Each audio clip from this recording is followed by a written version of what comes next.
That would sit down on half the public comment. That's right. He knows everything.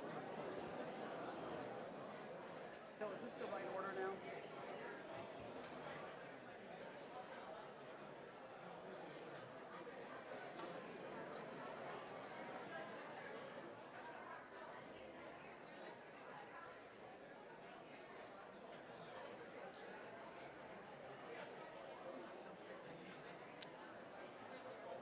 Light blue shirt and no tie.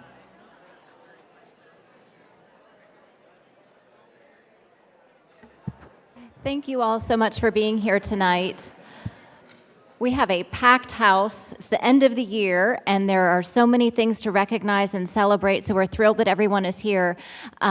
Before I turn this over to Mrs. Almond for the invocation and pledge, I just want to say, because we have so many recognitions tonight, we understand with the weather and everything that people sometimes like to scoot out after their group is done. But if you would like to stay for other people's recognition so that they too have folks in the audience that they can be recognized in front of, that might be nice also. So consider that with the time that you have this evening. And I will turn it over to Mrs. Almond. Thank you. For all the mothers out there, I'd like to say a happy belated Mother's Day. There are celebrations to honor mothers all over the world. Here in the United States, we've officially been celebrating Mother's Day for 100 years. Tonight, I share a little history lesson with you, compliments of my friend Adele Bruno. Mother's Day originated in the small town of Grafton, West Virginia. Anna Jarvis, a school teacher, there in the early 1900s, began a campaign in memory of her own mother, whose prayer was that someday someone would create a special day to honor mothers. In 1914, her efforts prevailed when President Woodrow Wilson designated Mother's Day to be celebrated on the second Sunday of May every year. And I think mothers and teachers have many similar traits. Teachers mother our children, and mothers teach their children. Thank you. Please stand and join me in reciting the pledge.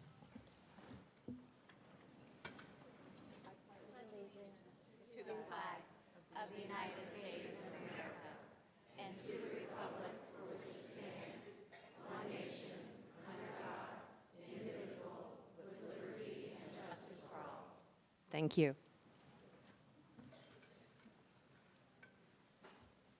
We'll let the record reflect that all school board members are in attendance this evening. And we'll go ahead and start with acknowledging some folks that are here visiting with us tonight. Polly DeLucia from the Seminole County Council of PTAs, thank you for being here and for all that PTA does.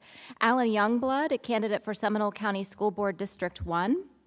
Christine Kraus, candidate for Seminole County School Board District 1, and Bobby Aganina, teacher at Lake Howell High School, candidate for School Board District 1. Thank you all for being here tonight.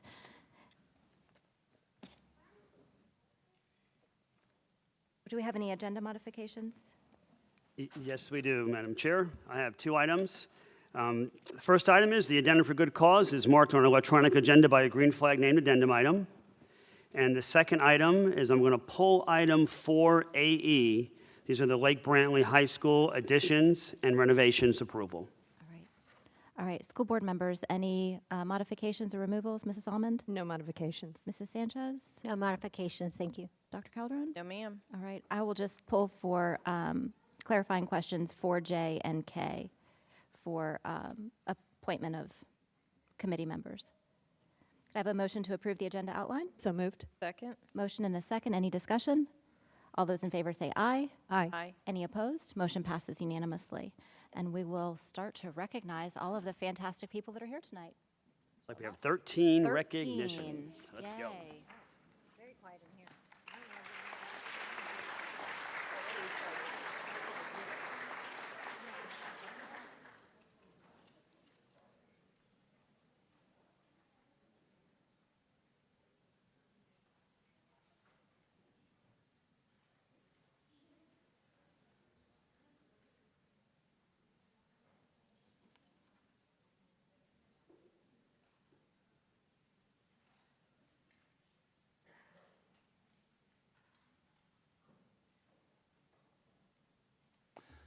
Dr. Griffin and school board members, it's my privilege tonight to recognize our veteran, Lieutenant Colonel, retired Dan Clark.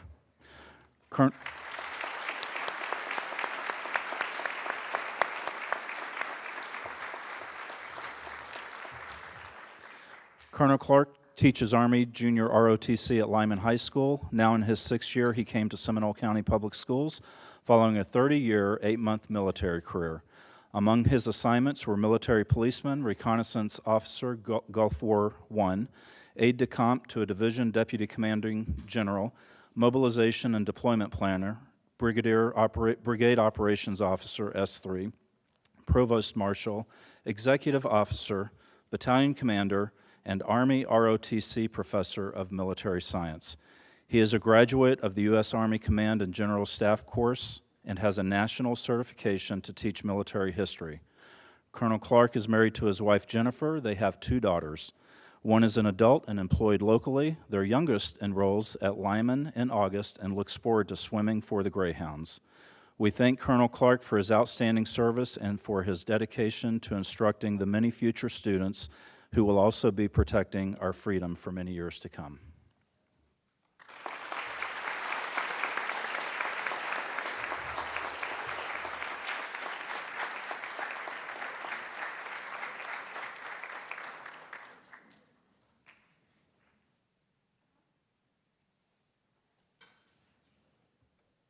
Good evening. I have the pleasure of announcing Woodlands Elementary, our Odyssey of the Mind team. They won first place in the state tournament, so let's give them a first round of applause.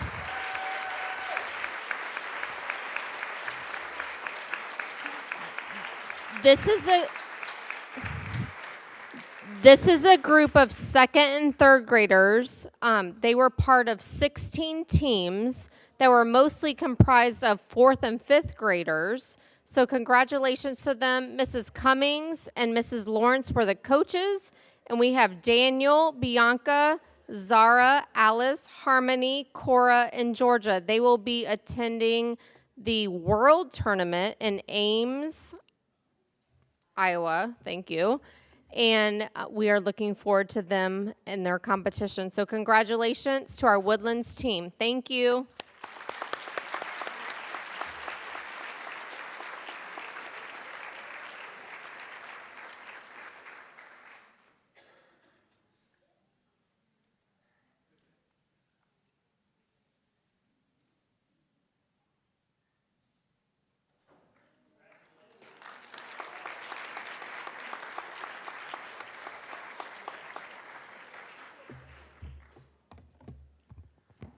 Okay, good evening. My name is Stan Palmer.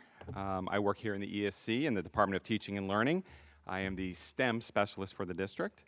I'm pleased to be here today to recognize students and teachers on behalf of the STEM Alliance, STEM standing for Science, Technology, Engineering, and Mathematics. The STEM Alliance is a Central Florida organization committed to collaboration between the business community, including partners such as Lockheed Martin, Disney, Legoland, UCF, the Orlando Science Center, and more, with our public school systems. Amongst other programs, the STEM Alliance and the Central Florida School Boards Coalition also designed the STEM Alliance Student Scholars Program. It is designed to serve as an incentive for students to be more successful in STEM activities and to take more advanced STEM courses throughout their middle and high school years. With us tonight to help recognize our students and teachers is Jeff Pridmore. Hey, Jeff, you can come stand over here with the folks. He is the president of the STEM Alliance of Central Florida. He is currently supporting UCF's College of Engineering and Computer Science and previously served as an engineering vice president at Lockheed Martin. So without further ado, we will first recognize the STEM Alliance Teacher Award winners. That was the one on top. These teachers were selected because of their long-term and continued dedication to innovative and inspirational instruction in STEM fields. Our first nomination, a physical science and ecology teacher from Markham Woods Middle School, Adam Goodman.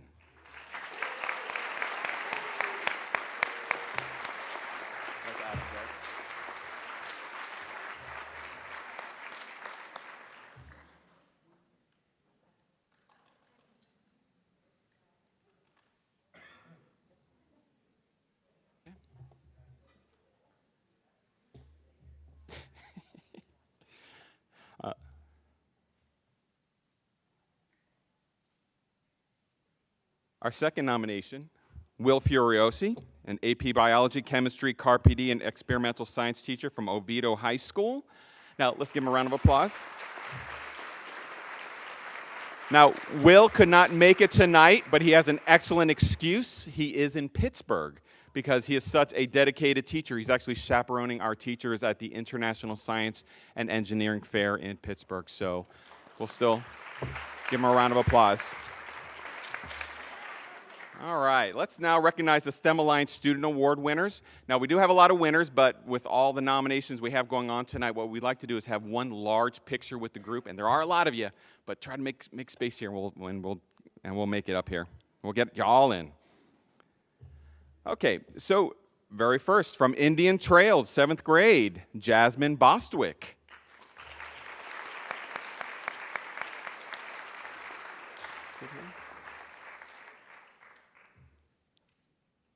Okay.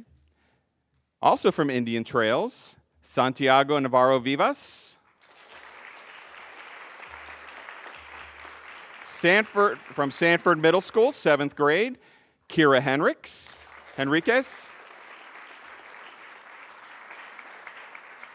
Another Sanford Middle School student, 7th grade, Liam Chelkowski.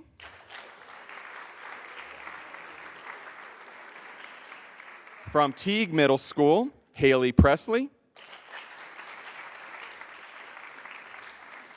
Greenwood Lakes Middle School, Sydney Zolowitz.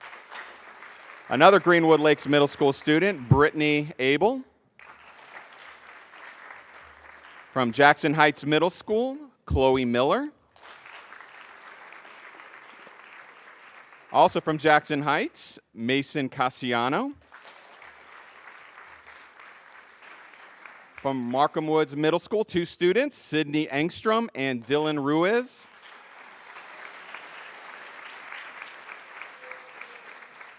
From Milwee Middle School, Ryan Gross. From Seminole County Virtual School, Varsha Naga. From Teague Middle School, Vitor Doy. 2 students from Tuscaloosa Middle School, Emma Aguilar and Sean Lucia. From Lake Mary High School, Savannah Reyes. From Seminole High School, Tanae Podar. From Winter Springs High School, Ronald Zhu. From Crooms Academy of Information Technology, Travis Davis. Haggerty High School, Ryan Self. From Oviedo High School, Dennis Xavier Anthony. A senior from Crooms Academy of Information Technology, Samuel Baker. From Lake Brantley High School, 2 students, 2 seniors, Daniela Ovando Martinez and Carlson Sharpless. From Lake Mary High School, Nisa Pender. From Lyman High School, Nicole Bozick. Senior from Winter Springs High School, Michael Bultron. And last but not least, from Seminole High School, Christelle Choi.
Good evening, Dr. Griffin and school board members. Tonight, we are going to, it is my honor to recognize an outstanding group of students from Lake Howell High School. These students are part of the Latinos in Action program. The mission of the Latinos in Action is to empower Latino youth to lead and strengthen their communities through college and career readiness. Through this program, our students have gained self-confidence necessary to succeed in education and in life as they become leaders in their community through service and culture. Seminole County Public Schools implemented the first Latinos in Action leadership class back in August 2017 at Lake Howell High School. There are 27 students in this class. These students have worked hard in the community and at their school. They have become leaders and have inspired other students to do their best academically also. In addition, they have been working twice a week at English Estates Elementary and inspiring and mentoring our little ones and also tutoring them in math and reading. These students, due to all their efforts in the state of Florida, they have won the Rookie School of the Year award for their service leadership in the community, and I would like to give them a big round of applause for that.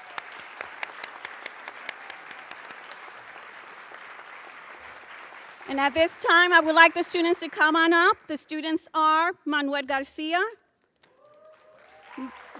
Braulio Mesa, Kaylan Ojeda, Armando Ruiz, Christian Torres Alba, Janecia Rodriguez, Christian Diaz, Freddy Mansonet, Milanji Veras, Nonishka Martinez, Iraniris de Jesus, Verónica Castriñón, Gabriel Beltrán, Jocelyn Serrada, Geraldine Cintrón, Pamela Nieves, and I believe David Velez. Pen Kwan is here too, Pen. And did I miss anyone else? And they are joined today by their assistant principal, Tanya Thompson, ESOL teacher. We have Jessica Mirando here too, and also their wonderful principal, Mike Conkin. Thank you.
Dr. Griffin and board members, it's my privilege to recognize several Seminole County High School and Seminole County Public Schools accomplishments tonight.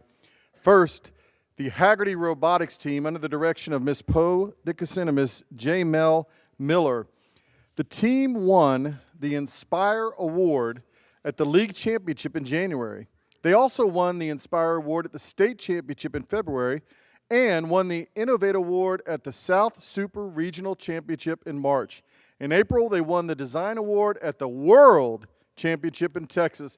Come on up and be recognized. Team members, Haven Carter, Connor Daly, Mason Detmer, Drew DiMaggio, Nicholas Injo, Edgar Madruga, Jolie Miller, Ahaya Nayat, and Tom Pothrin. Also want to recognize Principal Dr. Mary Williams, the Haggerty High School robotics team.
We have another amazing accomplishment.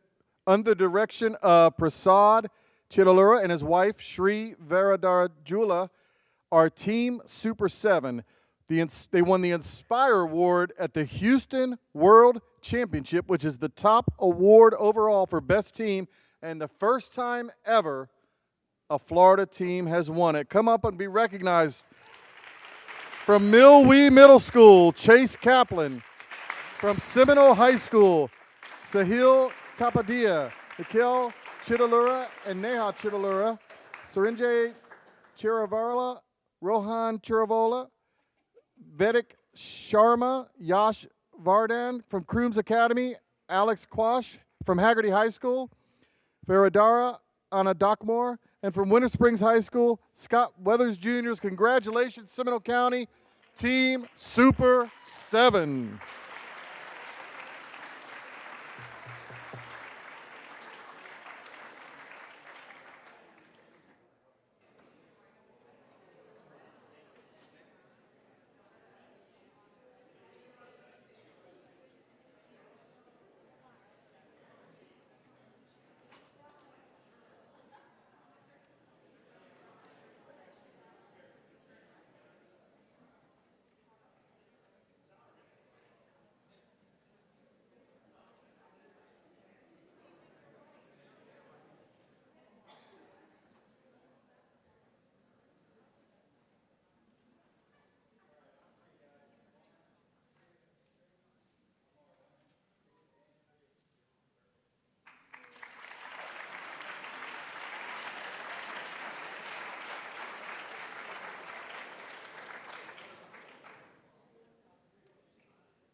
Next we have from Lake Brantley High School, state runner-up in the 800-meter run, Jojo Francois, Jr. from Lake Brantley.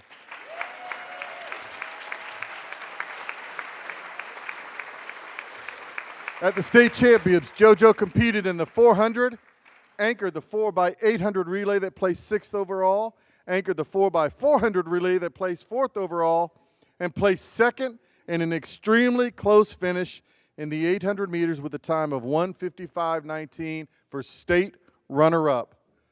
His coach is here with him tonight, Danielle Bellamy, and I know Athletic Director Jerry Kelly could not be here, but Principal Trent Daniel is in the house tonight. Congratulations to JoJo.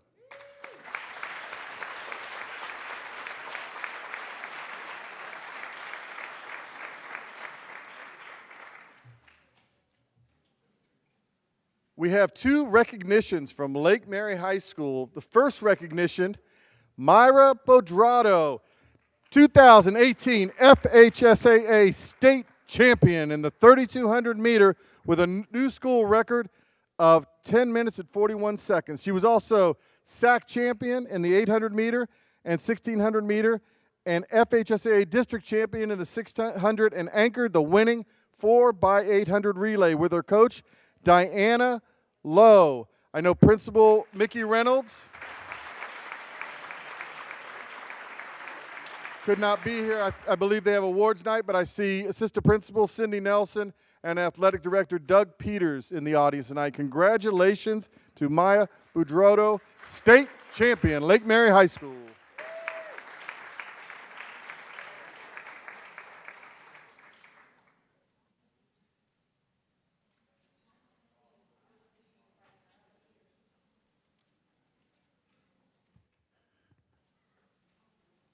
Also from Lake Mary High School tonight, they probably felt right at home driving here in that downpour tonight, the girls water polo team from Lake Mary High School with a season record of 26-5. Seminole Athletic Conference champions, district champions, region champions, and state runner-ups, coached by Paige Baker and Basil Wong. Come up and be recognized. Maddie Gouda, Julie Barrett, Nicole Busey, Phoebe Erisman, Tamara Cruz. Just come up, girls. You don't have to wait for your name. Come on up. Vanessa Mayorka, Jacinta Martinez, Natalie Busey, Lauren Zimlick, Brianna Boney, Hunter Knox, Gabby Steele, Chloe Reardon, Casey Crawford, Sienna Rade, Ava Lay, Zoe Logus, and Roxy Sanchez, state runner-ups, girls water polo from Lake Mary High School.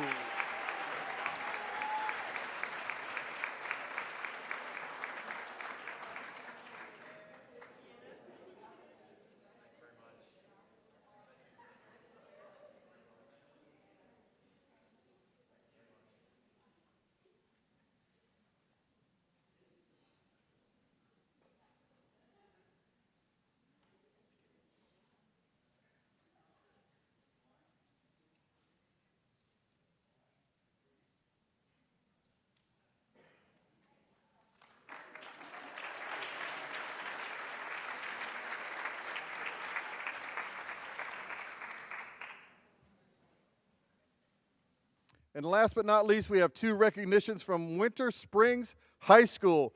Winter Springs Girls Weightlifting FHSAA State Champion and Seminole County Weightlifter of the Year. Congratulations, Emily Zintek. Come on up.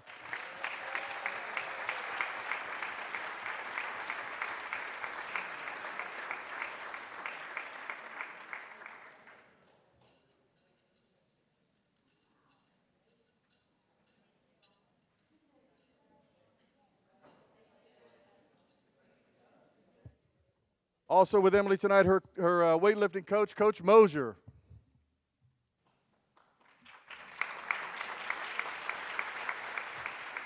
Principal, Winter Springs, Mr. Pete Gaffney, and Athletic Director, Scott Gomrad. Congratulations to Emily.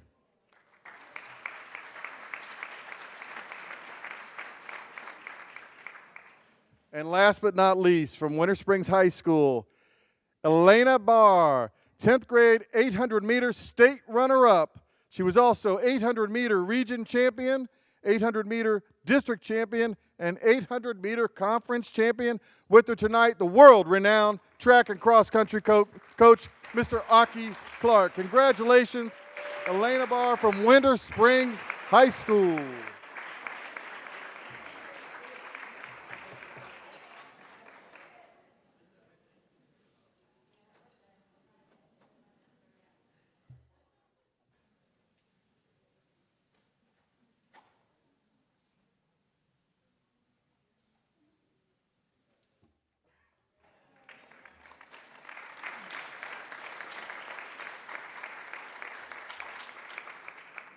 Good evening, Dr. Griffin and school board members. This is always a special night for me. It takes me back to when I was being recognized by my school board for all of my academic and athletic achievements.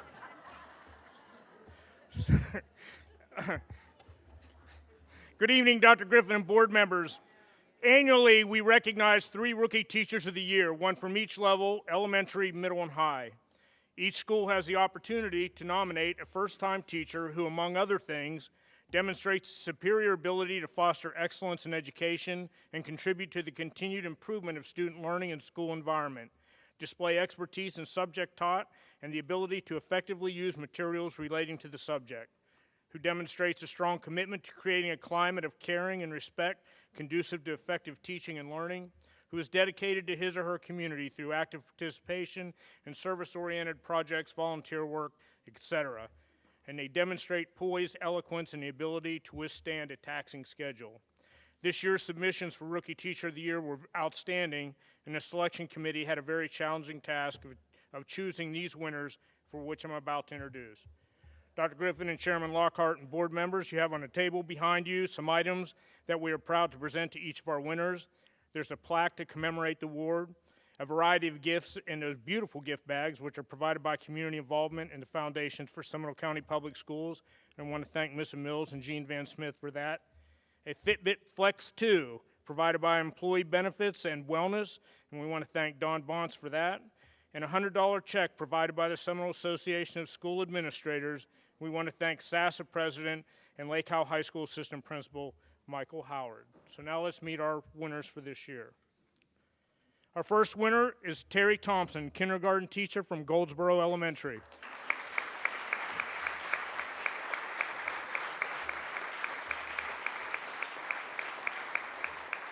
Terry Thompson is a graduate of Florida State University. In describing her teaching style, Ms. Thompson states that singing, dancing, collaboration, goofy chants, silly voices, and laughter are just some of the things that visitors notice while watching her class in action. She goes on to say that she attempts to have a style of teaching that includes spontaneity, innovation, preventative discipline, and a lot of passion and a sprinkle of magic to make content relatable and interesting. Ms. Thompson is actively involved in many school activities and programs and thanks her colleagues for their incredible support during her first year of teaching, which has paved the way for her and her students to be successful. Her principal, Keaton Schreiner, gushes about Terry, stating that Ms. Thompson brings a sense of positivity to the Goldsboro campus. She comes to work each day with a positive mindset, which translates to not only the staff she works with, but to the students she encounters every day. She is loved by her students and staff, and the staff views her as a supportive teacher that goes above and beyond to meet the needs of others. Accompanying Terry this evening are her grandparents, Carolyn and Gary Fink, her parents, Keith and Julie Thompson, Principal Keaton Schreiner, and Assistant Principal Chris Mulholland. Congratulations, Terry. Our middle school rookie teacher of the year is Ebony Taylor from Markham Woods Middle School. Ebony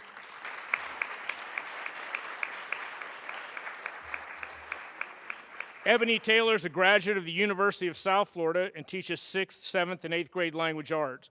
About her teaching, Ms. Taylor writes, "One instructional method I have developed and used successfully is relating each lesson to real life. When students understand that connection to the outside world, they become more engaged. I teach figurative language using some of their school-appropriate songs. Many of my students want to enter the music industry, so I link that lesson with their real dreams. When I teach context clues, I relate to the FBI and CSI fields. Argumentative writing is one of my favorite lessons. I tell my students I can teach them how to win their next argument, and they are instantly hooked and engaged." Principal Linda Mummy is extremely impressed with Ms. Taylor, stating that with a passion for constant improvement combined with unwavering optimism and the ability to take initiative, Ms. Taylor shines on the Markham campus. Culturally relevant lessons are her forte, and this has made her a leader in the language arts department. Her yearning to learn never stops, and she is the epitome of a great teacher. Accompanying Ebony this evening is her husband, Bob, and Principal Linda Mummy. Congratulations, Ebony.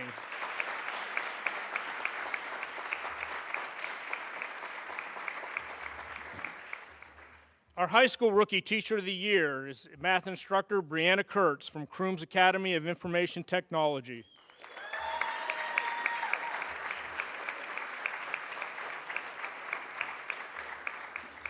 Brianna is a graduate of Vanderbilt University in engineering and is currently in progress to receive her PhD in philosophy and mathematics education from the University of Central Florida. Ms. Kurtz teaches college algebra and college statistics for Crooms dual enrollment students in the Associate of Arts pathway. Ms. Kurtz writes, "My classroom is a fluid environment, and you often see students using computer simulation, hands-on activities, and traditional pencil work all in the same classroom. Education is not a one-size-fits-all adventure, and students need to be exposed to multiple methods and techniques in order to solve problems." Principal Brandon Hanshaw is most enthusiastic in his praise of Ms. Kurtz by writing, "Ms. Kurtz has an inherent gift for teaching. Her teaching is rigorous, and her students are continuously engaged. Ms. Kurtz uses creative techniques to keep her students engrossed in the content she is teaching. She is loved by the students and parents because of the positive atmosphere and relationship she has developed with them. She not only develops her students into being better mathematicians, but better people. What more could we ask?" Accompanying Brianna this evening is Principal Brandon Hanshaw and her good friend, Amanda. Congratulations, Brianna Kurtz.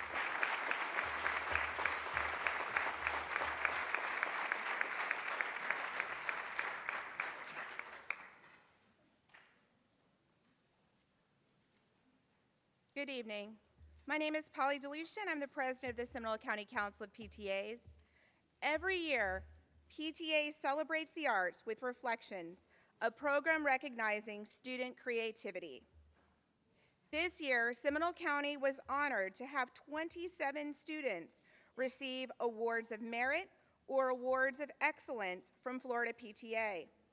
Some of these students were able to join us tonight. They are Jennifer Barron, Lake Mary High PTSA, Award of Merit in Visual Arts. Allison Bondinell, Douglas Stenstrom Elementary PTA, Award of Merit in Film Production.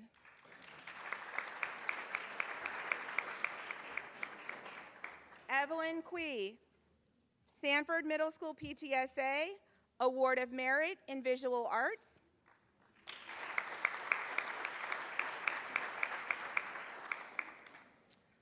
Sanvi Dasaharaju, Wilson Elementary PTA, Award of Merit in Music Composition.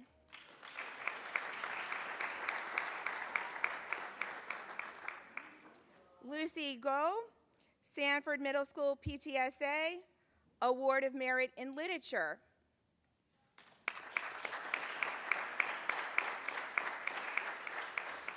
Shrivas Cormerelli, Wilson Elementary PTA, Award of Merit in Music Composition.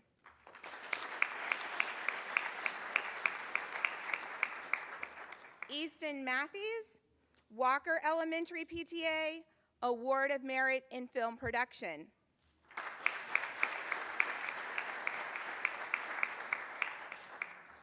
Lola Roberts House, Sanford Middle School PTSA, Award of Merit in Dance Choreography.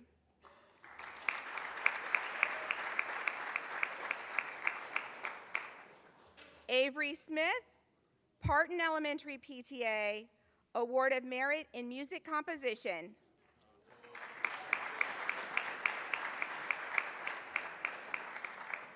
Monica Suresh Kumar, Sanford Middle School PTSA, Award of Merit in Visual Arts.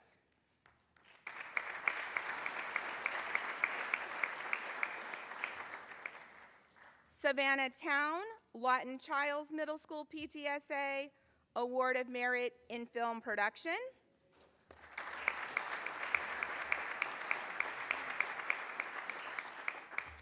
Sahana Vinod, Sable Point Elementary PTA, Award of Merit in Music Composition.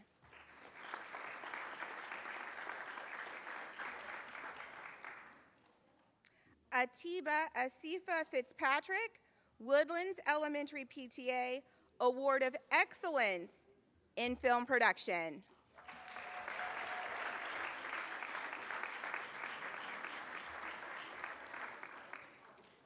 Ishraq Khan, Sanford Middle School PTSA, Award of Excellence in Film Production.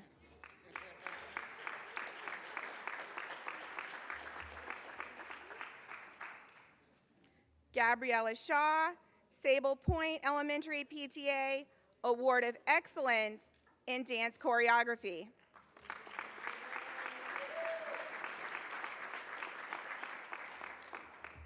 Okay, break for pictures. Good.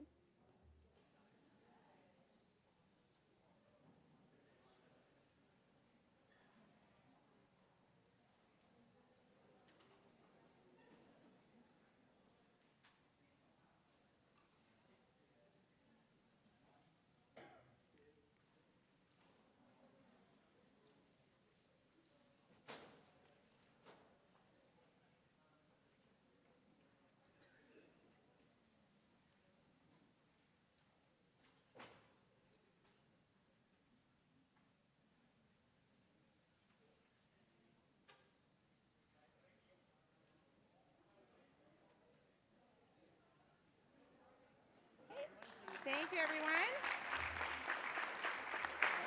I have one more. Our big winner. We have one more, guys. One more. Yeah, the national winner. Yes, sorry.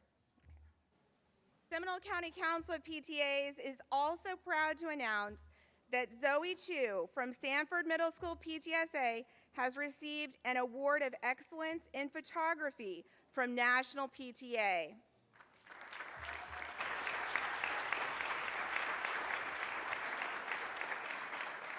Zoe will be receiving $200 from National PTA, and her photograph, Fly Further, will be displayed at the National PTA Convention in New Orleans this summer. Tonight, SCCPA is pleased to announce that they will also present Zoe with $100.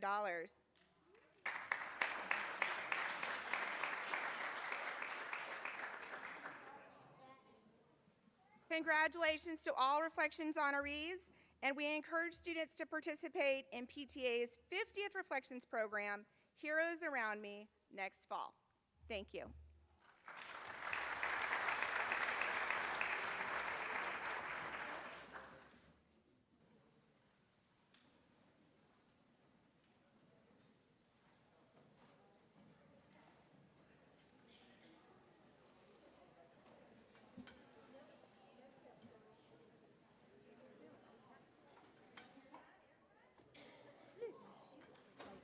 Okay, the acupuncture.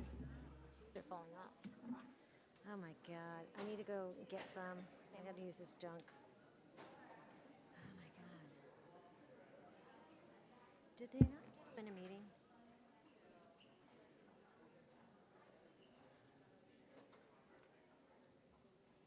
What do we have here now? Where are we? So, board members, I pulled items J and K for representation on two boards, one for CCNA for Civil Instructional Engineering Services, and the other for Equipment Maintenance and Support Services for the print shop. Okay. Yes. Are these working? Does it sound very soft? No? No, Okay. I think it's working now. Okay.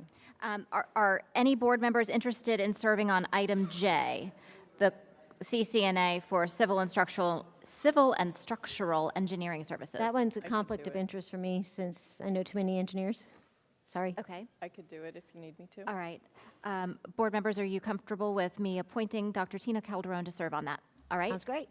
And then for item K, are there board members interested in serving in the Printing Equipment Maintenance and Support Services for the print shop? Any need to do that? No? Okay. Then we'll have just the one appointment for item J. Yeah. Can I have a motion to approve the agenda outline? So moved. Second. Motion and a second. Did you catch those? I think the motion was Mrs. Almond and the second was Dr. Calderon. Any discussion? All those in favor say aye. Aye. Aye. Any opposed? Motion passes unanimously.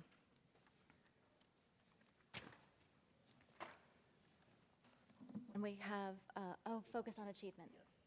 Fabulous. Madam Chair, I've asked Kelly Thompson just to quickly go over the 18-19 testing schedule for Seminole County and the state. Good evening, board members. Just want to give you an update on what will be happening in 18-19 in terms of the testing schedule.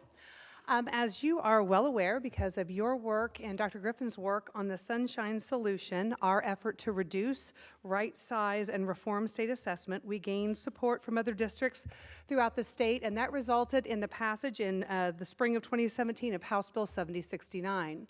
That bill had one immediate result that kicked in, and that was the removal of the Algebra 2 end of course exam that occurred in 17-18. Other provisions of that bill will be in place for 18-19, and that's what we're going to provide an update on this evening. And those changes will impact assessment formats, the testing windows and the schedule, and the availability of assessment results. So what we can expect in terms of formats is that FSA ELA will move to paper-based tests for students in grades 4 through 6. FSA Math will move to paper-based tests for students in grades 3 through 6, and the statewide science assessment remains paper-based moving forward. Grade 7 writing will move from paper to computer, and grades 7 through 10, FSA ELA and Math, as well as the EOCs, remain computer-based in 18-19. The biggest impact we'll see will probably be with our testing schedule. We'll see major changes in terms of that. So what we will see, first of all, is that FSA writing will be moving from early March to early April. Grade 3 FSA ELA will remain in early April.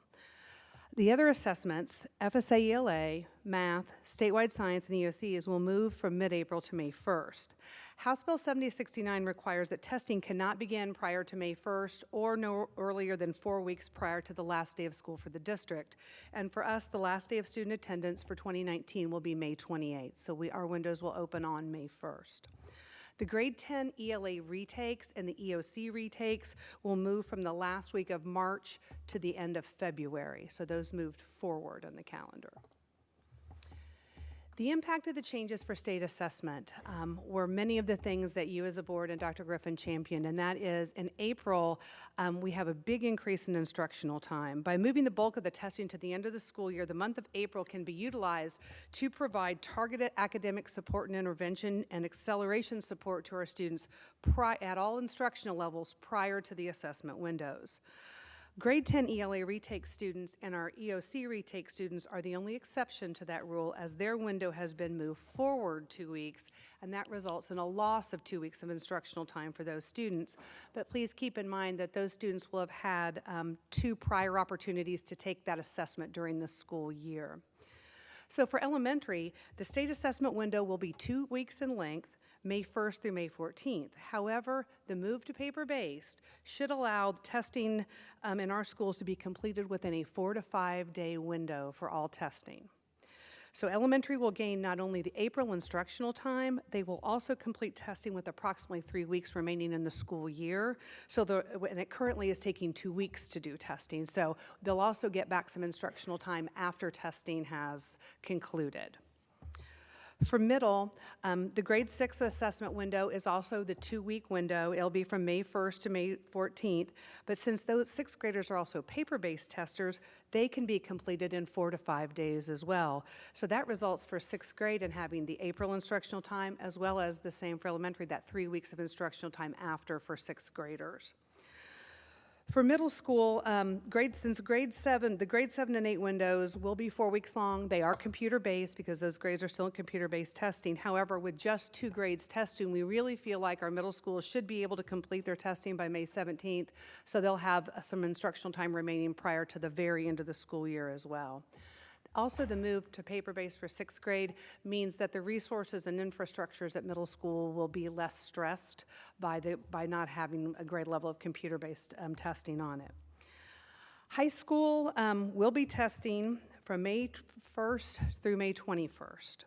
Some of our schools may be done earlier than that. It depends upon the amount of resources and the facilities at the school to accommodate the number of testers within that window. Our high schools will also be taking on the additional challenge of coordinating state testing and advanced placement testing within the same windows with the same facilities. Our team has already been working with our high school principals and working with our high school test coordinators to start talking about what that looks like and helping them plan for success for that as we come to the next year. Also impacted will be the timeline that we receive results. House Bill 7069 had some provisions that adjusted when the DOE has to deliver results to us. So the move to the later testing dates is going to impact the timeline for the results. So by the changes in the statute, grade 3 FSA ELA must be available to the districts by May 31. This is 2 weeks later than we're currently getting that information, even though the window did not substantially change. The timeline for receipt of the 10th grade FSA ELA retake will still be in early May. That was not impacted by any of these changes. Per statute, the results from all the other assessments must be made available to districts by June 30th. And this is approximately 3 weeks later than our schools and our district are used to getting these results than we have in the past. So the change in this timeline also is going to affect when we have school grades. So currently, school grades are historically come in about 4 weeks after results are released. So with the new data release schedule, we anticipate 2019 school grades being available the last week of July, perhaps the first week in August. There's not been a tight timeline for that. When the results are released, the districts have an opportunity to go in and do test score edits and cleanups to make sure that we have the right test scores associated with the right students, and that window has to be provided before the school grades can be calculated, so it just kind of pushes everything back in terms of that. One of the things that we've put in place to try to accommodate this later data release is the later data release is going to reduce the time that school and district leaders have to analyze the data and develop action plans that can impact student achievement for the coming school year. So in anticipation of this, because we saw it happening, Assessment Accountability has partnered with EPIC, and with your support, we are adding modules to the SCPS 1 system, and those modules will allow us to, once we receive the spring assessment data, within 72 hours, that data will be posted to the SCPS 1 module system, and our principals can go in and do all the analytics to look at learning gains and student achievement so that that window for them becomes broader so that we can continue to make those data-driven decisions. So that was a huge step in the direction of not having that large impact for our schools. So we appreciate your support as we kind of get used to this new schedule, and that will be in place next summer, well ahead of next summer. They'll be trained on that before that comes in, so they'll be ready once that data comes in. So that's what we can anticipate for 18-19. We do have a draft of the testing schedule that has been posted out for our testing contacts so the schools can begin their planning process as well. So, thank you. Any questions, board members? Dr. Calderon? What excuse did Tallahassee give us for the delay in returning the test results by 2 to 3 weeks compared to other years? The timeline is complete. Though we changed formats and we moved that window back, it doesn't seem that anything has changed in the process of scoring. The House Bill 7069 changes impacted the formats, the process that we use here, but there has been, I don't think, any change in process on the back end for the scoring to have the scoring come in any faster. So the delays are because of the later testing windows is their explanation. Okay, I misunderstood you. I thought you said the turnaround was actually 2 weeks longer than currently it is.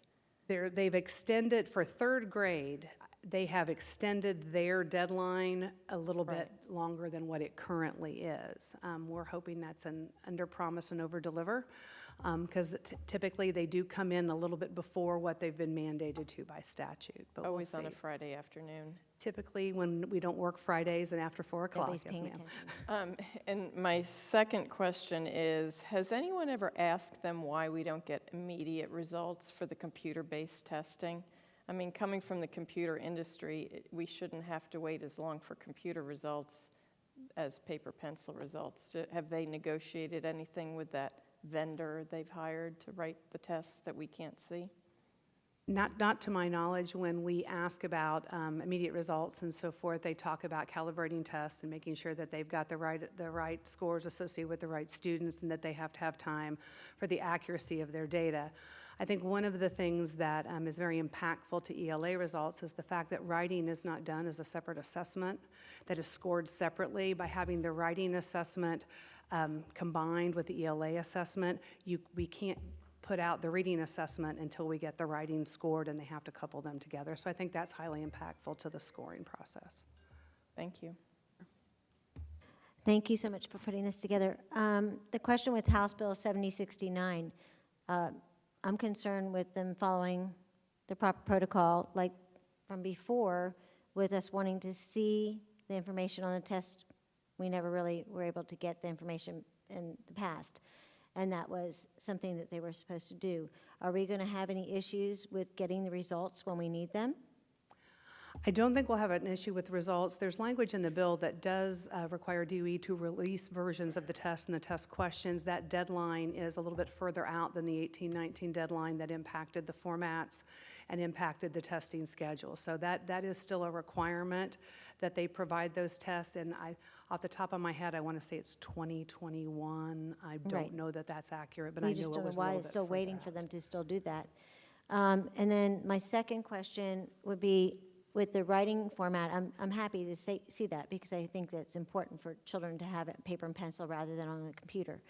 I'm nervous about if we can't get it, like Dr. Calderon was saying, on the computer back in a timely manner, how are they going to be able to get all this paper back in? I know it's scanned and everything like that, but we're talking numerous sheets that are scanned because from what I understand, it's not going to be, it's bubble in, it's not going to be a Scantron where on the, let's say for third grade, they don't fill in a Scantron sheet. They're just bubbling in the answers that correspond with the reading passage, ELA example question, right?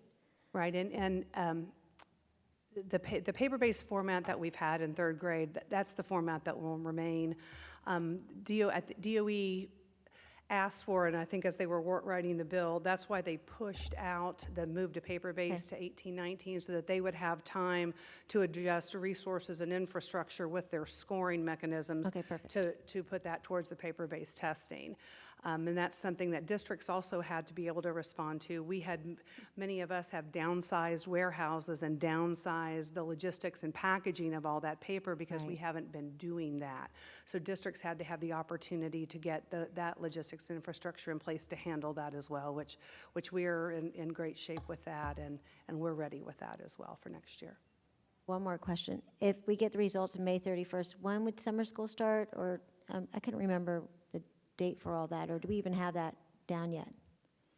Around June 5th. June 5th? Around that time.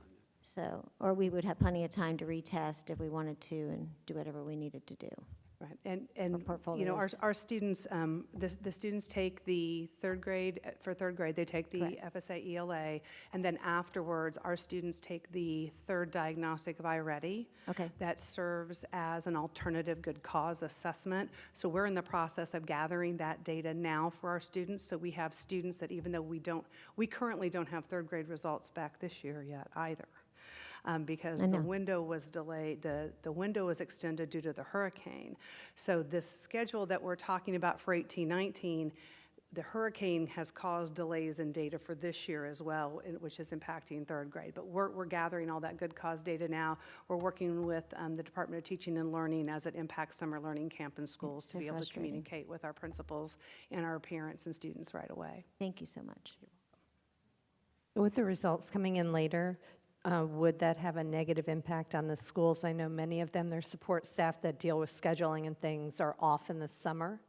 Will they have enough support to do what they need to do in each of the schools?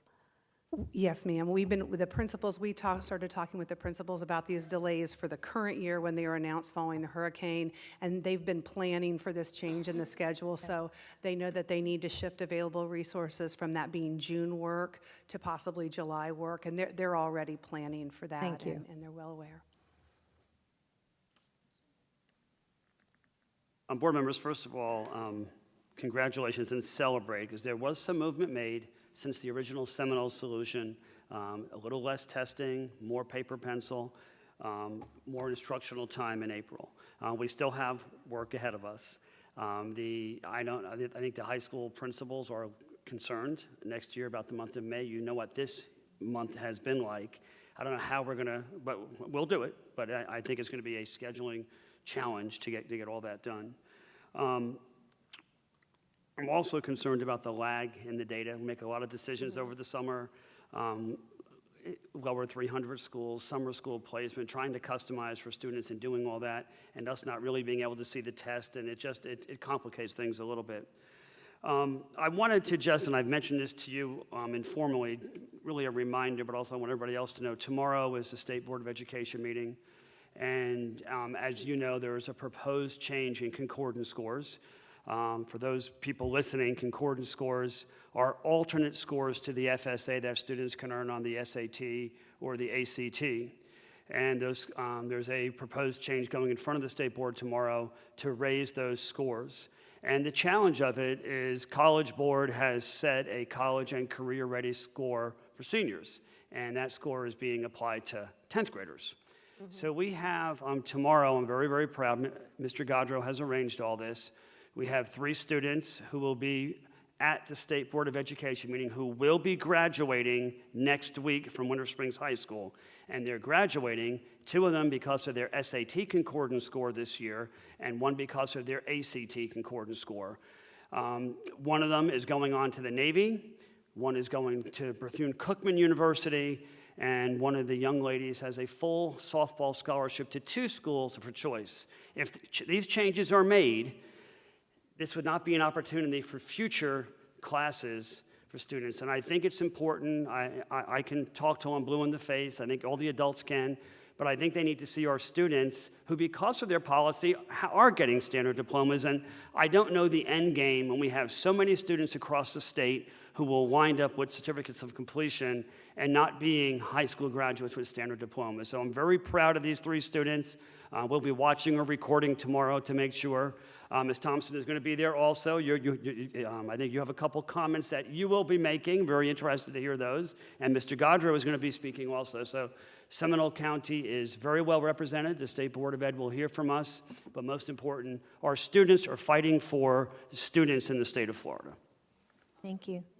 Safe travels. Thanks Thank for you. representing us. My son would have been one of those. Wow. All right, we didn't have any items removed for separate consideration, so we'll move on to student discipline hearings. Dr. Griffin, do you have a recommendation? Yes, Madam Chair, that the School Board of Seminole County approve the student disciplinary recommendations from April 23rd, 2018 and April 30th, 2018. Motion to move. Second. Motion and a second. Any discussion? All those in favor say aye. Aye. Aye. Any opposed? Motion passes unanimously. Tonight we have quite a few folks here to make public comment, so I'll ask Dr. Calderon if she would to read our public input statement for our board meeting. And Great. Yeah, go ahead. The public input segment of the meeting is provided to allow the public to present specific matters to the school board for its consideration and referral to the superintendent and staff for inquiry and action, or address specific items on the agenda. The public input segment of the meeting is not open to presentation of campaign issues by political candidates or others, student disciplinary actions, pending employee disciplinary matters, or pending litigation. It is not the intent of the school board to deprive any person of his or her right of freedom of expression. It is, however, the intent of the school board to promote mutual respect, civility, and orderly conduct on the part of members of the public appearing before the board. Speakers are limited to 3 minutes, must clearly identify the matter to be addressed on their sign-up form, and we do appreciate you coming to address the board this evening. I'll start with the first 2. Kat Locks is the first person to speak, and then Dawn Ballou. So Kat, if you make your way up, and then Ms. Ballou, you'll be next. Ballou? Ballou, okay.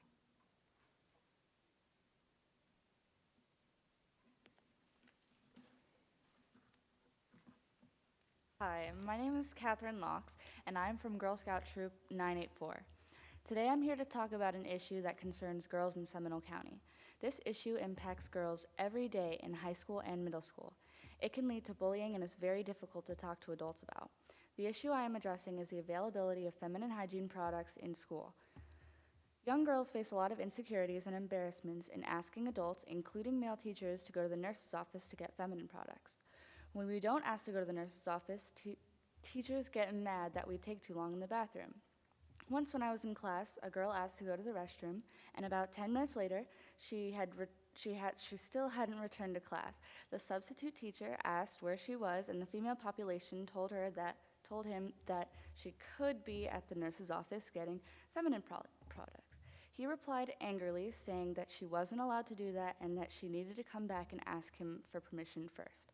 My troop felt that something should be done about this. My Girl Scout troop and I emailed some important people from the Seminole County Board to find out some important information. We emailed William Kelly, the Executive Director of Financing in Seminole County, and asked him if there is a budget put aside for feminine products in school, or if the nurses have to take it out of their own pocket.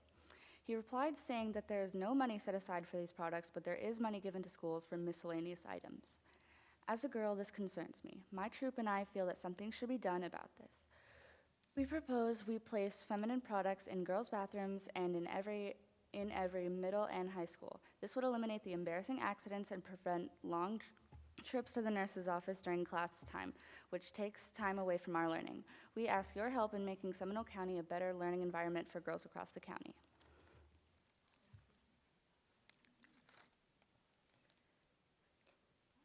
Ballou?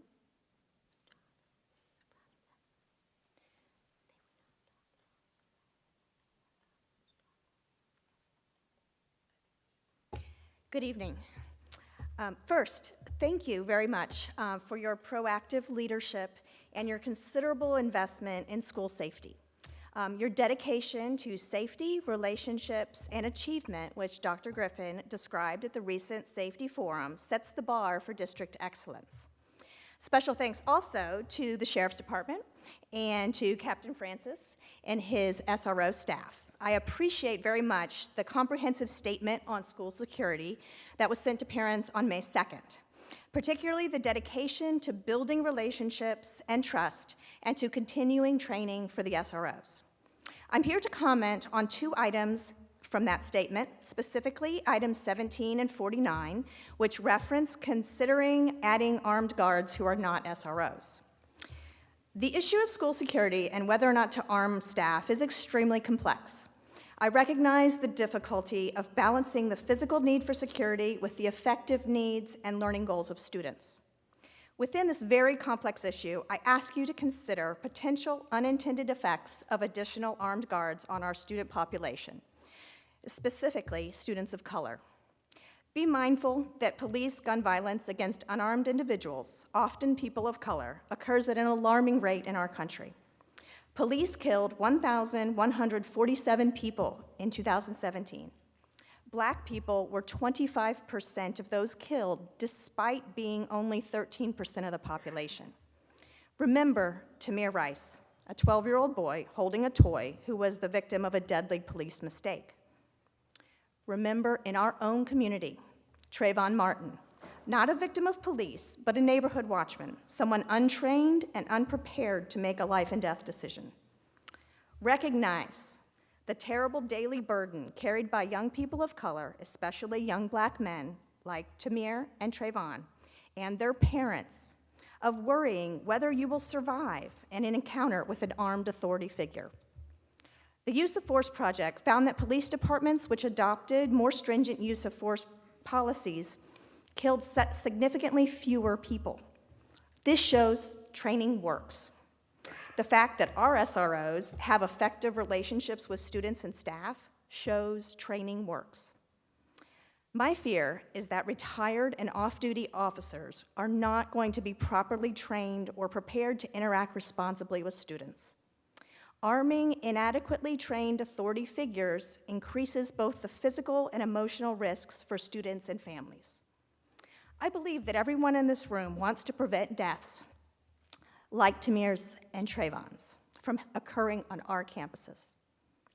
Let's minimize the risk of unintended gun violence. Please limit firearms on campus to only highly trained SROs. And please continue professional development of SROs and administration with de-escalation training and implicit bias awareness. Thank you very much. And if I have a moment left, let me just say how impressed I am by all of the female excellence we've seen this evening from students and teachers. So kudos to all of you. Thank you. And the men, too. We love you. We love men. Men are great. Thank you. Mr. Robert Ike Thank you. and Mark Anthony are the next 2.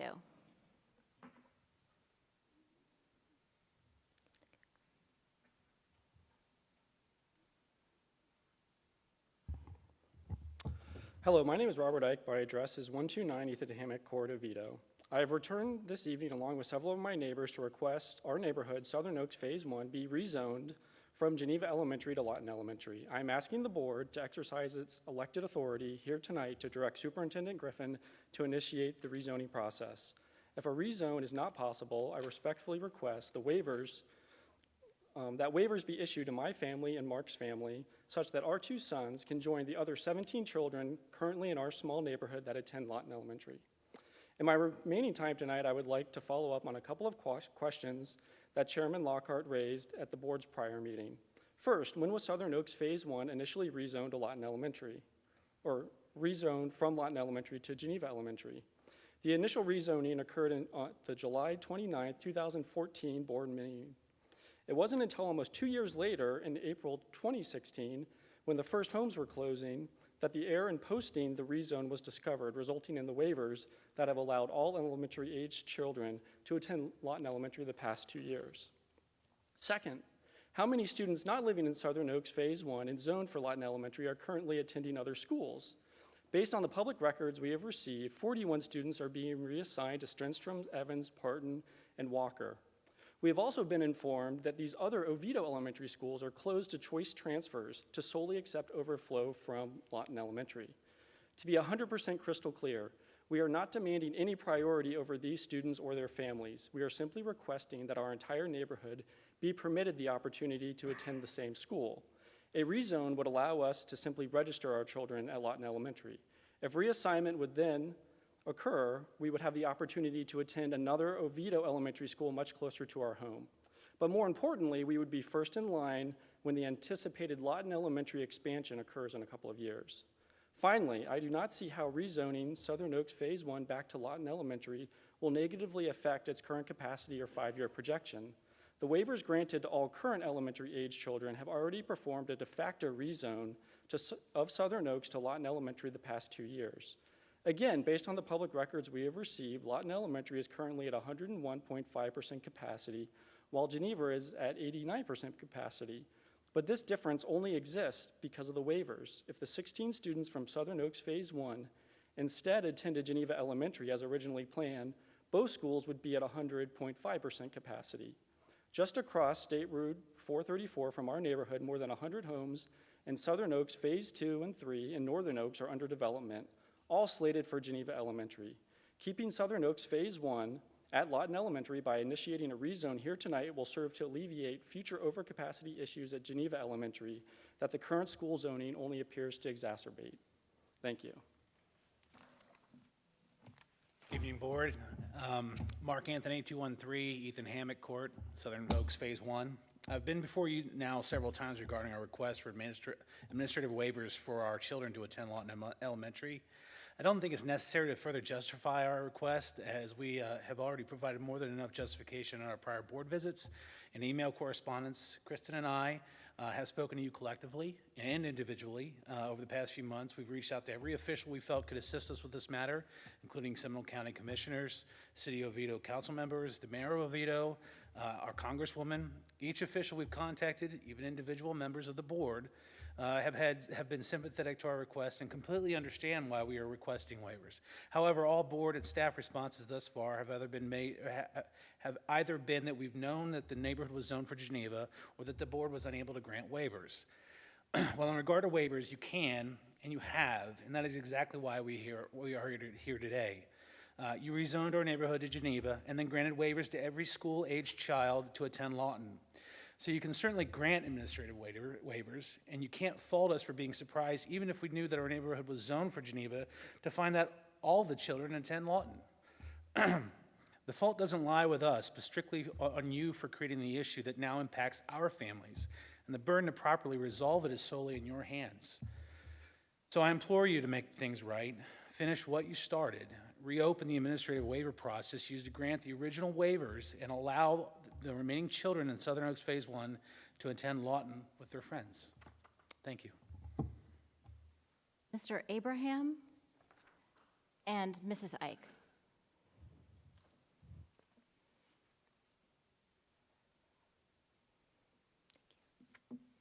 Hello, honorable board members. I want to thank you for the time that you've allowed me to permit me to speak. I also want to thank you guys for the immense amount of blessing that I think the school system has provided for my family. I'm getting choked up because I moved to Oviedo after a tragic event in the family, and it was disturbing. And one of the main reasons why I moved here was because I knew my kids would have the greatest opportunity of success moving to a Seminole County school. So I want to thank the school board for all of the hard work, and likewise all the teachers, everyone that actually is involved operationally behind the scenes as well to make things move and function well for my kids. With that said, I really want to, I came here, I live in Southern Oaks. I have 3 kids, 2 of which that go to Lawton. You guys actually had assisted over a year and a half ago to provide those waivers. And I can honestly say that I'm here to support my neighbors in their petition to request administrative rezoning or school rezone. A couple of reasons why. You know, parenting is difficult. Raising kids that are going to be successful in the community is probably one of the greatest challenges that we as parents face. It's nothing that comes easy. You know, we spend times with our kids, you know, mulling over homework, trying to push them on to do their Excel projects, you know, pushing them to read. But one of the biggest challenges is teaching them how to function in a community. It doesn't come easily, right? At the end of the day, that's the greatest thing to teach kids that are caring, compassionate, and know how to make ethical decisions. And likewise, you know, care for the community. And I kind of outline a couple of things about our neighbor that I want to stress, I think, as important factors to consider in their petition to rezone. So my two kids that attend Lawton attend with a handful of other kids. We have a very tight-knit community. When I think through raising families, I go back to a recent project that Harvard is actually doing called Making Caring Common, Raising Caring and Ethical Children, right? So there's a couple of things that it cites is importance of having role models. Like kids, parents are role models, and likewise community members are role models, but then there's also the fellow peers and the kids that they grow up around that are probably the greatest influence on the younger kids. So today I cite, like I said, I have a 9-year-old and an 8-year-old. My 8-year-old actually spent an afternoon with one of my neighbor's 5-year-old kids playing Legos. Normally, you would never see a 9-year-old and a 5-year-old play. It just wouldn't happen. The only reason why is the two girls go to school together. My daughter and his daughter goes to school. So you have an older kid essentially being a mentor for a younger kid. Over a month ago, the community, 6 kids in the community actually went out to downtown Orlando and fed the homeless. All 6 kids go to the same school. These type of activities just don't happen normally in a community. And I've lived in 3 communities in Central Florida, none of which I've had this experience. So at the end of the day, it's kind of odd that we have this tight community, but it's a wonderful thing for raising kids. The other thing is, you know, practicing gratitude. If you have a final thought, that would be great because you've run out of time. I apologize. Practicing gratitude, something that doesn't happen naturally, but I think that the reality is having kids grow up together allows for kids to essentially know and learn how to care for others. So I really think beyond just the mechanics of operational challenges with rezoning, I think that there's something that should be considered about raising kids in a tight-knit community. Thank you.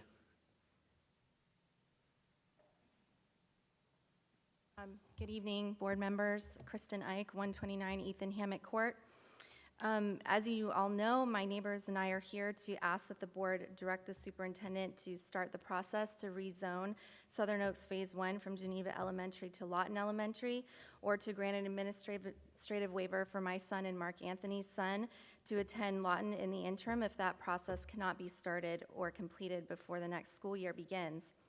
I'd like to address tonight the length of the school bus ride from Southern Oaks to Geneva.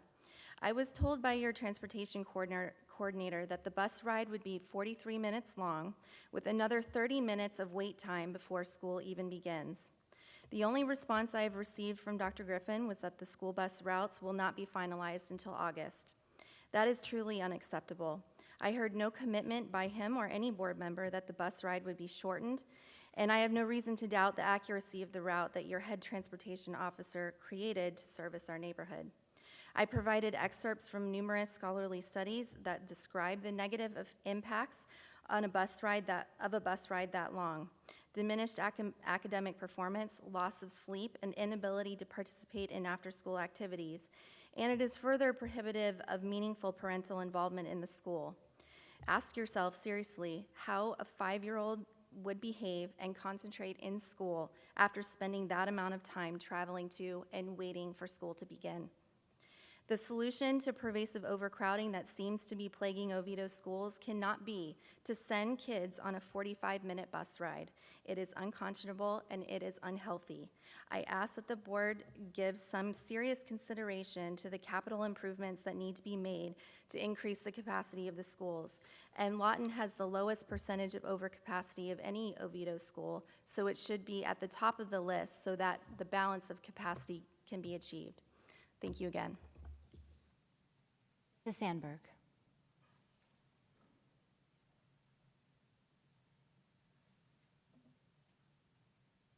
Nina Sandberg, Oviedo, Florida. Denial of accommodation to a physical handicap just because a teacher doesn't want to do it. Teaching entire academic subjects without any textbooks for at least 3 years now. the wrong ESC instruction for months, and failure to correct the problem after repeated notifications about it. Denial of EP accommodations just because teachers did not want to do it, accompanied by smart aleck and unprofessional remarks. Not following the IEP for months, even after repeated notifications to correct the problem. Multiple incidents of denial of access to the toilet, accompanied by public humiliation, insult, ridicule, and discipline over needing to use the toilet. Not following a doctor's note just because a teacher did not want to do it. Multiple incidents of handling medical issues as discipline issues instead of medical issues. A negative and malicious atmosphere riddled with all kinds of bullying and malicious false gossip done by both adults and children at the school. Denial of all math instruction for 5 weeks straight as retaliation because mom had filed complaints with the district. Public ridicule, public humiliation, and public insults from select teachers towards my child as retaliation because mom had filed complaints with the district. Lack of adult supervision with class bullies being allowed to bully my child while adults left their classrooms unsupervised. Unsafe art project and denial of alternative art project. Denial of class participation, denial of instruction, and denial of opportunities to get grades as retaliation because mom turned in serious school problems to the district. Ultimately, the complete and total denial of a public school education to my child because mom turned in serious school problems to the district. SCPS employees are not supposed to be retaliating against students or parents after they turn in serious problems to district officials. It is against the law for SCPS employees to retaliate, and it is also against the Florida Principles of Professional Educators Code of Conduct. SCPS has a huge problem that this illegal and unethical retaliation is embedded in a very corrupt and malicious SCPS culture. Our child's entire school life and education has been destroyed by this illegal and unethical retaliation, which the school board and superintendent knew about but refused to stop. You absolutely are not supposed to even be allowing this retaliation in the first place. You are absolutely not supposed to be allowing it. It is illegal. You need to fix this for my child immediately. Also, you need to take care of the Southern Oaks subdivision. You have treated those folks terribly.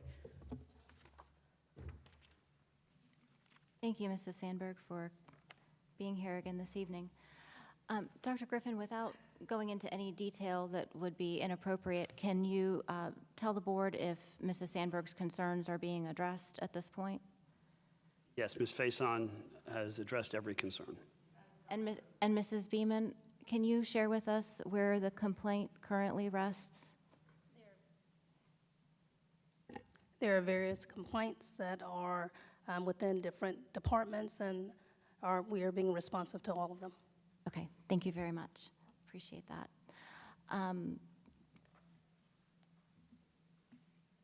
Board members, any comments, questions, follow-up? I think I'd like to ask Mr. Rinaldi a question about where Lawton Elementary stands in the capital plan as far as expansion. With the capital budget that we're developing right now, we're looking at design in 2021, construction 21-22 is where we stand presently, and we're trying to balance that budget out with the projection for sales tax, impact fees, and everything else that's kind of, we're working through it with finance right now. Thank you very much. I also want to ask a question. Mr. Rinaldi, you can come back up, sorry. What is our enrollment at Lawton right now? I tell you what, I do not have the numbers directly in front of me right now. They are running at 102%, I believe. But one of the most important things is that they are using their facilities very wisely. They are one of the higher program capacity schools that we have. They're in the 93%, where for the elementary schools, we're typically running between 90 and 91%. So they're using their facilities as economically as they possibly can to make sure that the students that are assigned there can in fact stay there. All right, thank you. And to follow up, you're not going to get away that quickly, sorry. The project that's proposed, how much capacity is it supposed to be adding? we would be demolishing the front dining area in the small auditorium space, and right now we're looking at an ILC that's somewhere in the size of what we've done for Goldsboro, around 300 students. We're working very closely with DOT right now because of the major roadway project. They're taking a significant portion of our land, which is impacting what we can do for retention on site. So our goal was to do the 300. It may be less as a result of limited retention that we can actually physically do on site. Thank you very much. Any other questions? So therefore, Omar, you couldn't add concretables or anything like that because you would have to have so much land in order to fulfill that requirement with the retention pond and so on and so forth, correct? That's correct, and the campus is extremely tight too. They have very little recreation space, and we're trying to maintain as much as that as we possibly can. Even the ILC we're talking about would be a 2-story building in order to limit the footprint of the building. Mrs. Beeman, if the board was interested in giving the superintendent direction to institute any type of rezoning, would we need to do that at a public meeting?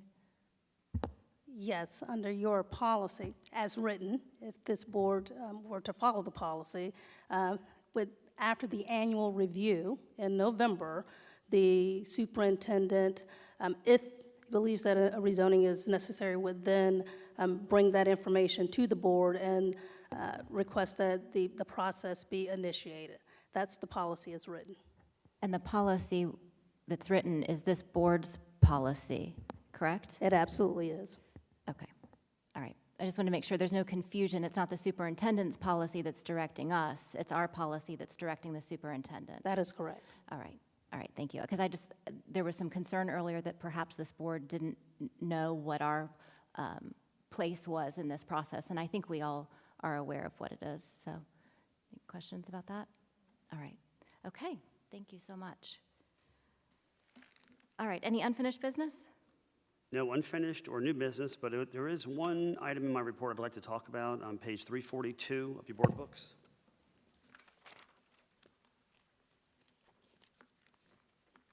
Went ahead and put this in as an information item. This is the 2018-19 collective bargaining update.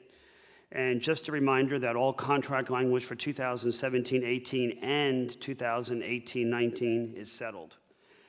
For this current school year, 17-18, employees received an average of 2.51% increase.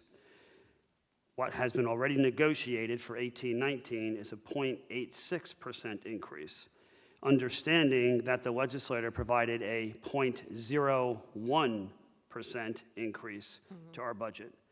And if you look down below, there are 3 bullet items there. We're anticipating approximately a 13.5% increase to employee health insurance for 18-19, a total cost of about $3.9 million. The 0.86% salary increase for all employees, about $2.8 million. And of course, with that comes the increased FRS contribution of about $1.3 million. But primarily, I just wanted to remind everybody that we settled a 2-year contract, and that is just an information item for you. Just for clarification, so employees would not pay for the increase of cost for health insurance? We have not received our final premium yet. Okay, yeah. Thank you.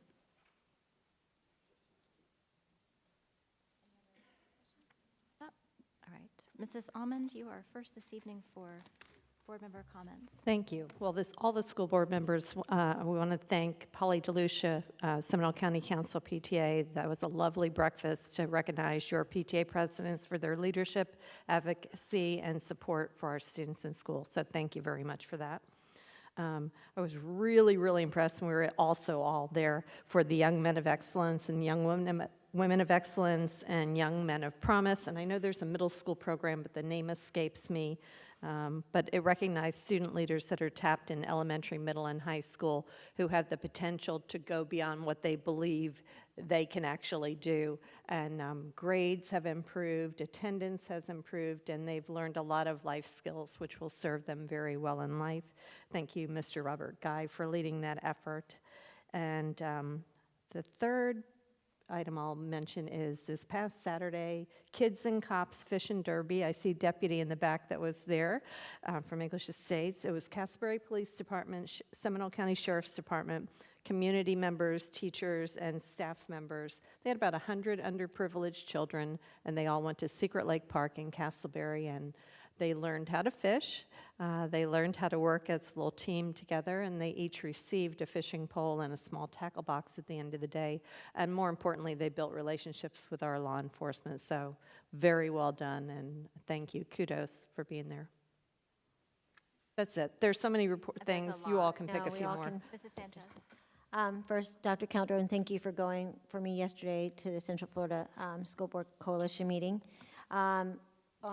Last weekend, on Friday night, Ms. Alman and I went to Rock and Ruse, Winter Springs Elementary School's chorus program, and they did a fabulous job. You could clearly tell that they really enjoyed themselves, and the chorus instructor had a really cute skirt made with like all kinds of musical notes and everything. It was really cute. Had an opportunity to visit numerous schools this past week, as well as last week. And many of us have had an opportunity to proctor different exams, AP exams, and it has been very interesting to say the least. You know, sitting and watching them work diligently and putting forth so much effort into them, but also thinking about so many that may also have illnesses. And I was thinking about that, you know, that are there but may have something going on but they're still working hard, so kudos to them. Math competition this past weekend, Saturday, Dr. Griffin and Dr. Calderon and I were there. Miss Olvey over at Sable Point runs that yearly, and appreciate all the schools, students, faculty, and of course all the families that were there. I believe first place was Parton, second place was Carillon, and third place was Goldsboro. And then there were individual awards as well. So that was a wonderful event with so many people there. Also had a chance to talk to Girl Scout Troop 984, who was up here before, and we had a great discussion. And I appreciate you having me there. I don't know where the girls disappeared, but I see Mom there. But, oh, homework, okay, but thank you, Polly. Crystal Lake Elementary School, I know Dr. Calderon took one night, I took another night, and we went to see The Lion King over at Crystal Lake Elementary School. Wow, it's a hard play to put together. Unbelievable talent to see the arts and to see so many that were maybe not so vocal and then see them shine in different ways. It was fabulous. And then we'll see another Lion King one. I don't know who's going for this weekend for Lake Orienta. Yeah, so I'll be there for that as well. And the Boys and Girls Club Gala, that was last weekend? I can't remember. 2 weekends ago. We raised quite a bit of money for that, right, Dr. Cody? Quite a bit. Do you know how much we raised? I don't even know. A lot of money. Still figuring it out. Awesome. And just did some different activities with some of the different schools. And don't forget, Tools for Teaching, or Tools for the Seminole County School Kickoff with the Foundation is Thursday, and that's 8:30 in the morning. And it will be at 1780 West Airport Boulevard. They'll have light refreshments, the tour of the store, a chance for administrators and teachers to get supplies that they need, or if anybody wants to donate supplies, they always take that as well. And so please swing on by. Thank you.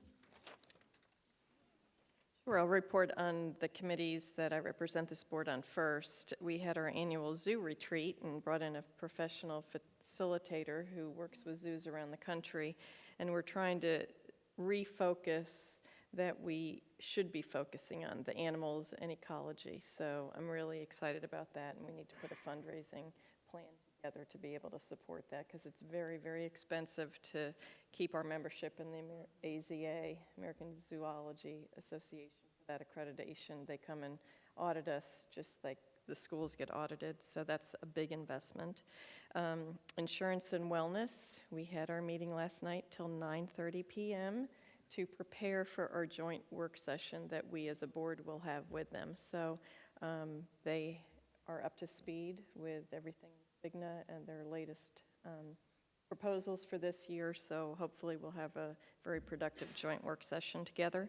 And Monday I attended the Central Florida School Board Coalition meeting, and they had 3 House of Representatives who serve the district in Orange County, but they were very vocal on asking us to come and visit them during the summer. They want input on education issues now that they're in town. And we heard loud and clear that they're open, at least they are, so we might even want to extend welcome to legislators outside of Seminole County to come visit our schools, or they even wanted to come to some of our budget work sessions so they could really understand how we formulate our budgets. So I just throw that out if you're interested in that at all. And then the arts truly are alive in Seminole County, not only the great plays we attended, but we had our annual spring art show at the Seminole Town Center. So I want to thank Mary Lane and all of our art teachers who take time after the mall closes at night to put up the artwork and take down the artwork. But it was really a beautiful celebration of the talent of our students and teachers. Castleberry also hosted Earth Fest a few weekends ago, and it was good to see so many students out there talking about recycling. Take Stock in Children annual celebration, and I have to give a shout out to Bob Della Russo with Del Air, who surprised us all not only by being the keynote speaker, but by giving every single one of our graduates $1,000 cash to start their college off on the right foot, so that was wonderful. Lake Mary High School 5K was this past weekend, and I loved seeing all the little Walt Walk t-shirts that were out there. So I think we really have started something here. We're moving in Seminole County to stay healthy. And I want to thank the Hindu Society of Central Florida, who invited us to the Guru Vandana celebration. It's their annual celebration of teachers. So there were a lot of teachers there. They had me address the teachers. It was a beautiful dinner and a tour of the temple. And it's just nice when we see the community reaching out and respecting and honoring teachers. We all know that's the most noble calling of all. And we need everybody to surround them with the love that they deserve. Thank you, Chairman Lockhart, for representing us at the National Day of Prayer Breakfast. I know, Ms. Allman, we were all there, but it's nice when our community can come together and pray for our youth and our educators, and I felt that we were prayed over that day, so it's always a great event. And A lot going on. Dr. Griffin and I had yet another meeting about the Worley Park project that's being proposed in the city of Sanford, just north of Seminole High School. This time we had the city manager, Norton Bonaparte, in attendance. The developer actually brought an attorney with him to this meeting. We're not quite sure why. Several of our staff members were there. They made another presentation about the project. Some of the details have changed, so we're trying to navigate.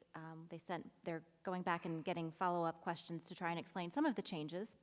But I just want you all to continue to be updated on the fact that those discussions are still taking place. We have no part in this development. We have no role in this development, and yet they are really continuing to seek out meetings with us. I think this is either the 4th or 5th meeting they've requested with us. And as Dr. Griffin stated, you know, any children that come to Seminole County, it's our job to educate them and make sure that any barrier to education is removed, and that's our responsibility. Beyond that, this board and this district has not made any statements as far as support or opposition to the project. And that, as far as I'm concerned from our board, that it continues to be the case. Okay. Dr. Griffin and I also met with Jean Van Smith and Roderick Henderson from the foundation to talk about fiscal agent partner funds, getting a much better handle on all of those projects that are funds, that are school district funds, that are managed through the foundation as a pass-through.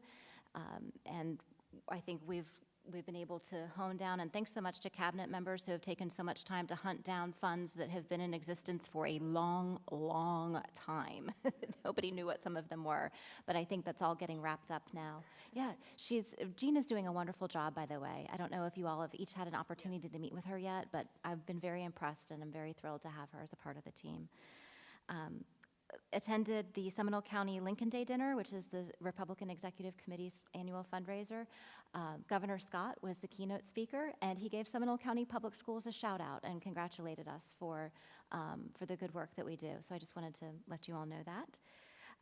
Also, Dr. Griffin and I attended Mayors and Managers today. It was held at the City of Oviedo. Actually, it was held at the Strand Apartments, which is one of our alternative impact fee projects, by the way. It's lovely.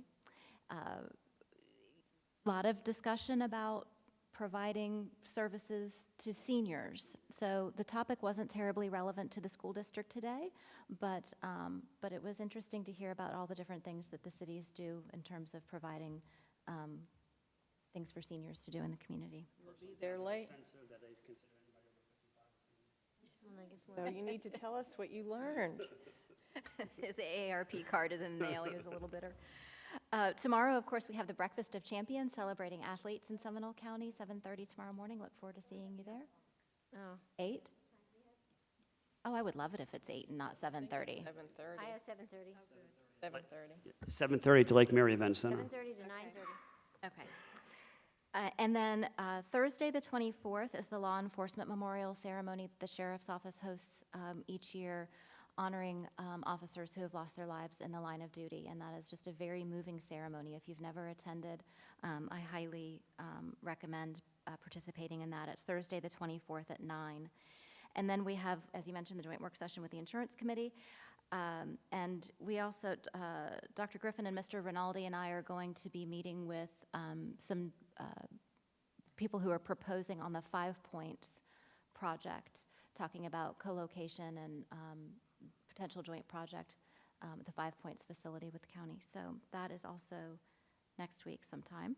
And of course, we have Memorial Day coming up. We won't meet again until Memorial Day. So the Sanford Memorial Day Parade and all of the fantastic activities that happen. Wish everyone a very safe and memorable, meaningful Memorial Day. And congratulations in advance to all of our graduating seniors Oh, that's over right, the next graduation. 2 days. We have many Monday. graduations Oh, my Last gosh. school board I think meeting. Haggerty's before first we to all go. start shaking hands next week. Oh, forgot about our graduates. Yes. All right. Anything else to come before the board? All right. We'll be adjourned at 7:12.